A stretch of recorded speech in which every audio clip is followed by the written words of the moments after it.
بسم الله الرحمن الرحیم. ګرانو زده کوونکو، اوس غواړو چې د اتم صنف څخه د دویم فصل پاتی تمرینات حل کړو. لکه څنګه چې په مخکې درسو کې هم موږ د اتم صنف تمرینات یو څه حل کړل او اوس دا نور تمرینات به حلوو. البته صفحه شپږ شپېتمه صفحه ده. سوال راغلی چې 2000 افغانۍ پانګه د کال 6% د مرکب روپیې په ډول په بانک کې ایښودل کیږي. د 4 کلونو د تیرېدو وروسته نوموړی پانګه څو افغانۍ کیږي.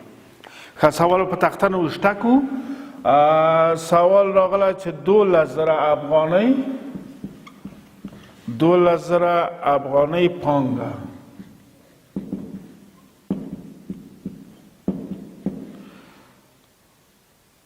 د کال 6%، د کال 6% د مرکب ربح په ډول، د مرکب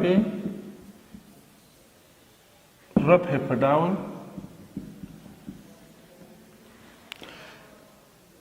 په بانک کې ایښودل کیږي. په بانک کې ایښودل کیږي.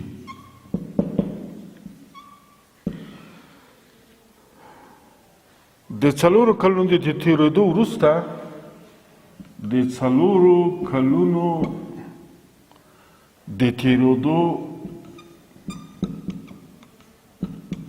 وروسته نوموړی پانګه څو افغانۍ کیږي. نوموړی پانګه څو افغانۍ کیږي. لکه څنګه چې مخکې درسو کې موږ ویلې، ساده ربح او مرکب ربح. دلته یې ښودلې چې دا د مرکب ربح په ډول په بانک کې ایښودل کیږي. څومره افغانۍ؟ 2000 افغانۍ. د کال 6% ته ګټه ورکوي. دا په دې معنی چې مرکب ربح بیا باید په دې کار وکړو چې په هر سلو کې 6 روپۍ ګټه ورکوي، ولې دغه ګټه بیا بل کال سره بیا جمع کیږي. د ګټې څخه نوره ګټه بیا هم لاسته راولي چې فرق له ساده ربح سره دغلته ده.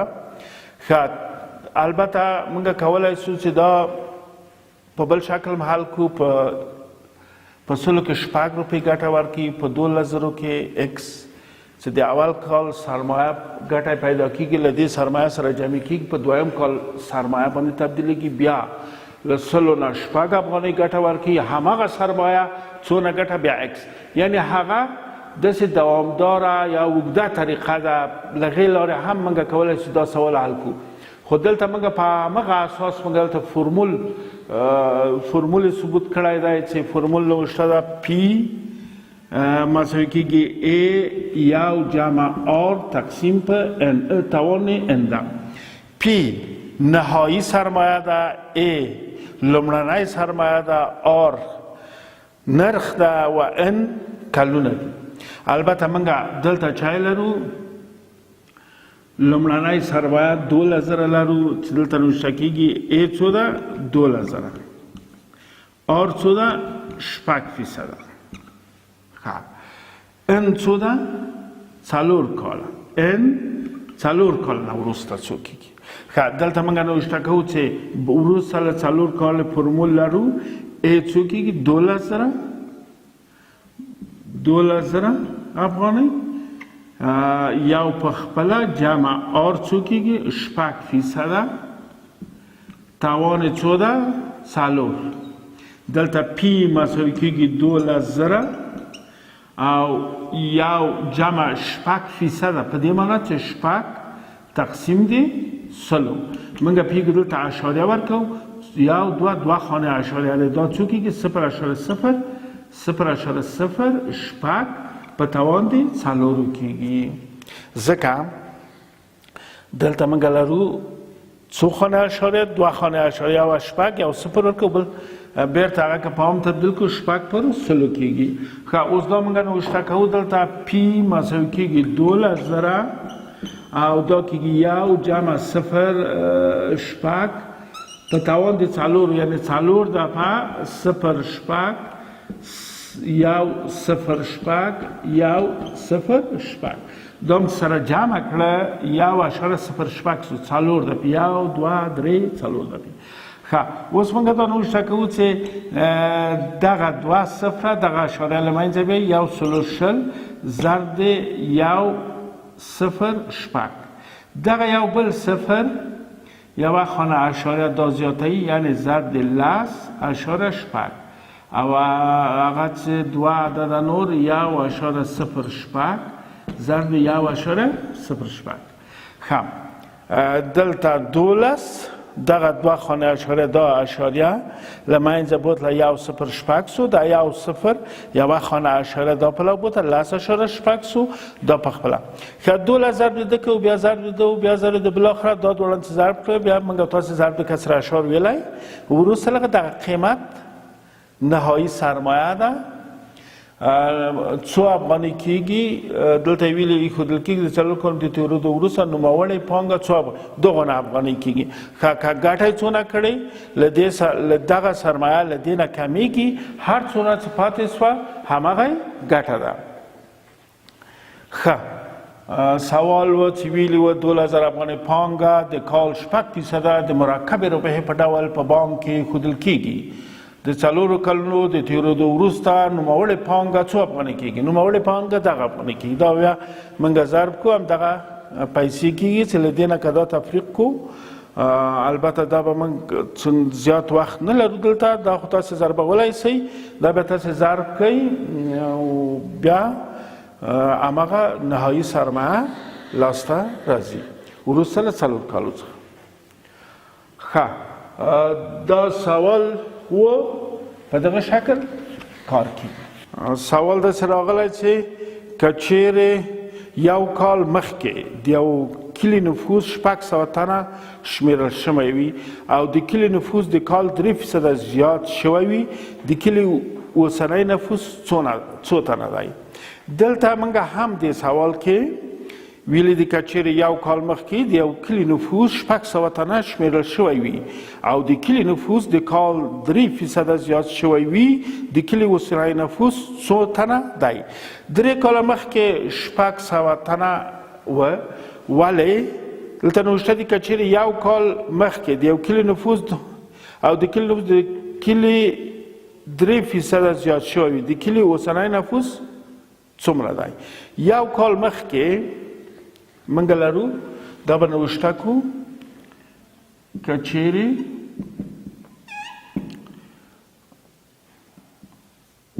یو کال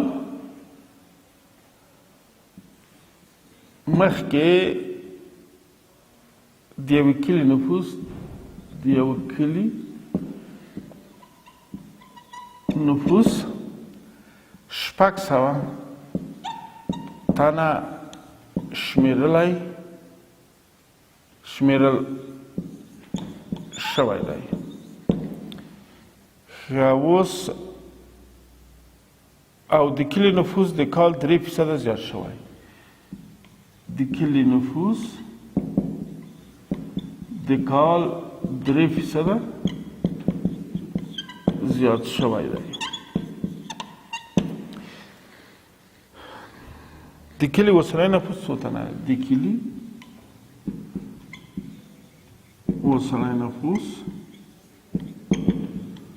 څو تنه دی ښه یو کال مخکې په یو کال کې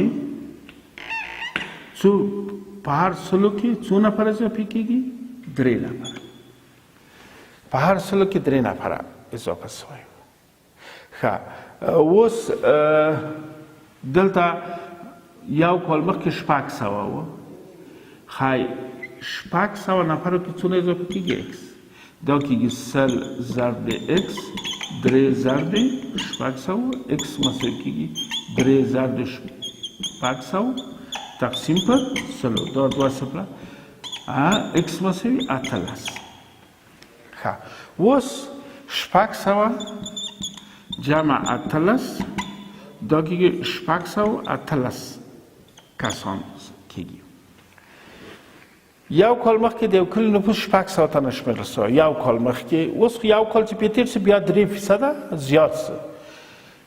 یو کال تېنه تېر سو په 100 کې 3 زیات سو. ښایي چې 600 نفره یې په 600 نفرو کې څو زیاتېږي؟ x. په دې شکل 100 ضرب 3 ضرب 600 کېږي او په دې شکل محاسبه کېږي چې 18 نفره زیاتېږي. یعنی اوس پلنی نفوس څو ده؟ پلنی نفوس 618 نفره دی. ښه ګرانو زده کوونکو دغلته یو سوال پاتې ده، دا به تاسو په شکل د کارخانګي وي. سوالونه خلاص شو. دلته سوال ده چې په یو کال کې د 4800 افغانیو ګټه د 9% نرخ له مخې 2 افغانۍ کېږي. دا به کارخانګي وي او درس دلته پای ته ورسېده. په مخه هم ښه